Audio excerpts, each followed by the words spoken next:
All right, so after starting 2-0, the New Orleans Saints missed the playoffs with a 5-12 record. Head coach Dennis Allen gets dismissed after a 7-game losing streak. The team drops 5 of its last 6 games for interim coach Darren Rizzi. Incoming new head coach Kellen Moore has 9 picks in the upcoming draft to fix a team that finished ranked 23rd and 30th overall in total offense, total defense. Not only that, but they've got uncertainty at quarterback. They've got salary cap issues, aging roster. Oh my. I've got some opinions on how they can fix it, but Saints fans, I want to hear from you in the comments. How do you think Kellen Moore and his staff should invest those picks to turn around the franchise next year? You're in the scrum. Let's go. All right, so what I'm going to term the good, the bad, and the ugly. Let's start with the good, which is the fact that the Saints have 9 draft picks. And 3 of those picks come as a result of the Marshon Lattimore trade to Washington. The bad is very simple, and it's been a problem that's been, plaguing them for years. That's the salary cap. They're $54 million over the cap. They're probably going to have to cut 1 or 2 veteran players in order to get up under the cap, have some spending room to get value in the later rounds. And that leads to the ugly, which is a direct result of the bad, which is the aging players on the roster. And actually, I think this past year was kind of a mix. Aging players and then new inexperienced players. They had to play a lot of 3rd and 4th string guys last year. It showed up on the field. There's no happy medium there. The happy medium basically is a 5-12 record. Okay, so what you see, what they got, what they put into it is what they got out of it at the end of the year. Not the player's fault. It's really a question of the fact that management has had to deal with the salary cap issue. They've managed it poorly, for the last several years, going all the way back to Drew Brees. And now it's come back to bite them in a really big way. Now, Kellen Moore was brought in to take over for Dennis Allen. And, Moore is pretty unique. He started off as a quarterback coach, I believe, at the Dallas Cowboys after retiring, moved into the offensive coordinator role. He was actually up for the Cowboys position, but he didn't get it. So he moved on to Philadelphia, and the guy wins the Super Bowl. So he's the smartest guy on the field right now. And I really don't blame him for striking while the iron is hot and getting this job, because I think the Saints job is attractive. New Orleans is a special place. It's been through a lot. The players are really supportive of the city. And for a young guy, I think he's 36, 37 years old. I think if he is able to be successful there, then he does 2 things for the Saints. 1, he gets them back on track. 2, he gives them a measure of stability, because you would think that they would want somebody there 10, 15 years. Sean Payton was there for a long time, and he probably hated to leave. But you know what? The time had run out. Too many things had happened. So now he's off to a new start in Denver. I'm sure the Saints are hoping that they get the same type of longevity from Kellen Moore. But let's take a look at the coaches that he's surrounded himself with. Beginning with the offensive coordinator position. Now, Doug Nussmeier is going to be the coordinator, but it's going to be Moore that's calling the plays. And Nussmeier has a lot of experience at the college level. However, his experience at the professional level has been kind of a mixed bag. He was the coordinator for the Washington Commanders for 3 years, and unfortunately, those teams only won 15 games. Now, I'm not saying it was all his fault. It takes a team, but just keep that in mind. All right. Quarterbacks coach is going to be Scott Tolzien. Name that might be familiar to you. Tolzien was a quarterback at University of Wisconsin. He has some experience. He's going to have a couple of young guys in Spencer Rattler and Jake Haener.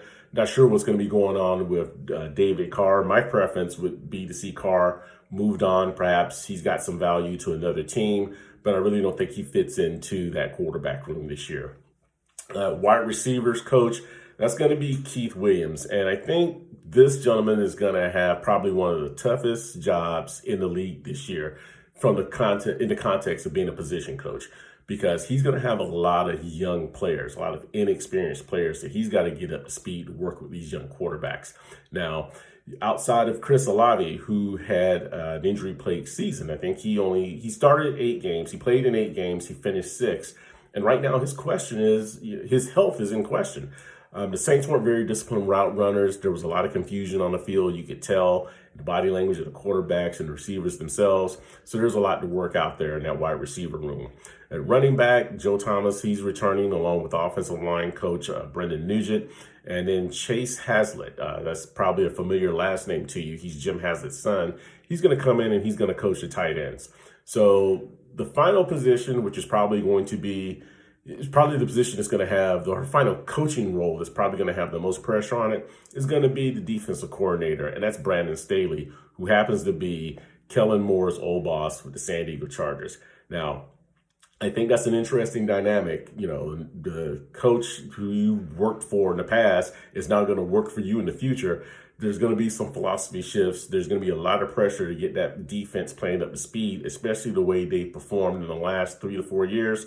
There's going to be a lot of pressure on Brandon Staley to make them play up to speed. Now, I mentioned earlier that the injuries really played a significant role on this team. If there was one constant positive, it was Alvin Kamara. And he led the team in rushing and receiving. He had 68 receptions, and unfortunately, he even led the team in targets.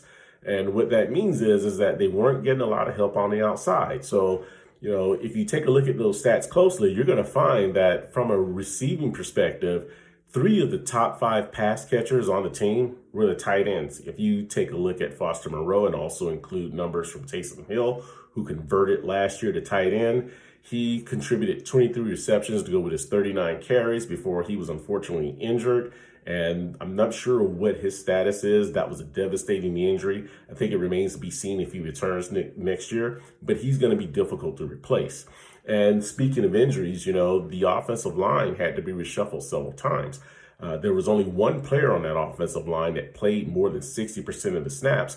And you don't need a high football IQ to know. If you are unable to, you know, field your starting 5 consistently through a 16, 17 game season, there is going to be a lot of inconsistency, especially in pass protection. And we saw that play out. And the passing game is one place that really let this team down last year.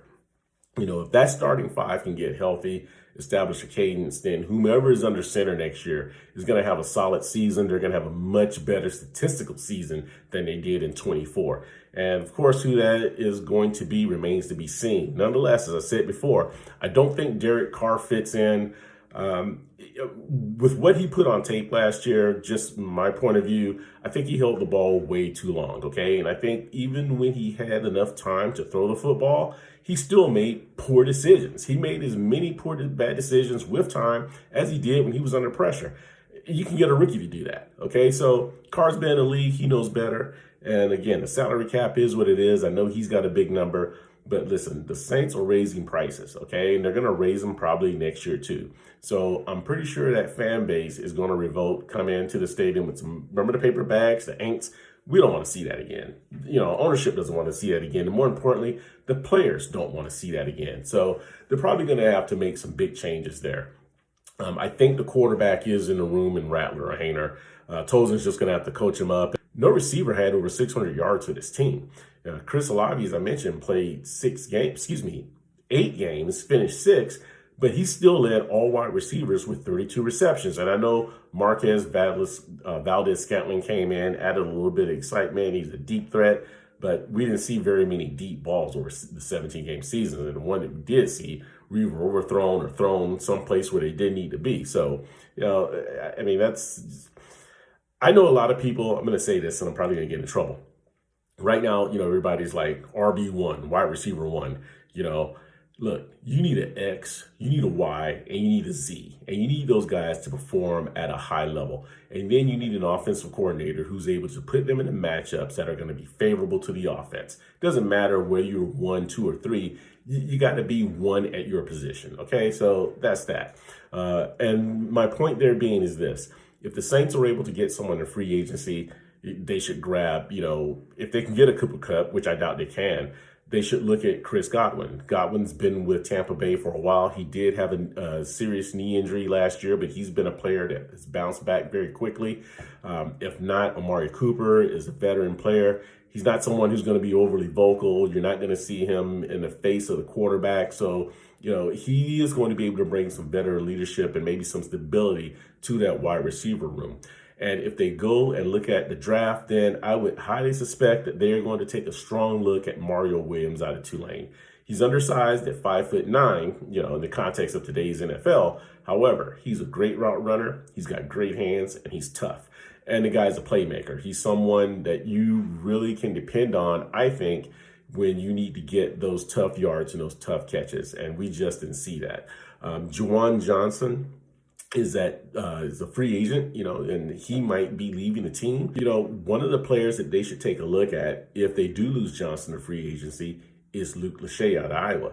Now, this guy was not a mover or a shaker. He was dependable and he was stable, and he has a lot of room to grow in that position. So, he could be a value add in the later rounds. They got 2 7th-round picks.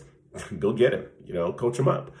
Alvin Kamara has got the running back position covered behind him and Jamal Williams, and then Clyde Edwards-Helaire and Kendre Miller and Jordan Mims. And they need someone behind Kamara who's going to be able to back him up, who's going to be durable. On defense, I mentioned the salary cap has been the big bugaboo for the Saints. And I promised you an example of how it's really hurt this team or had a negative impact on this team. And I can't think of two better examples than Trey Hendrickson, who now plays for the Cincinnati Bengals, and Alex Anzalone, who now plays for the Detroit Lions.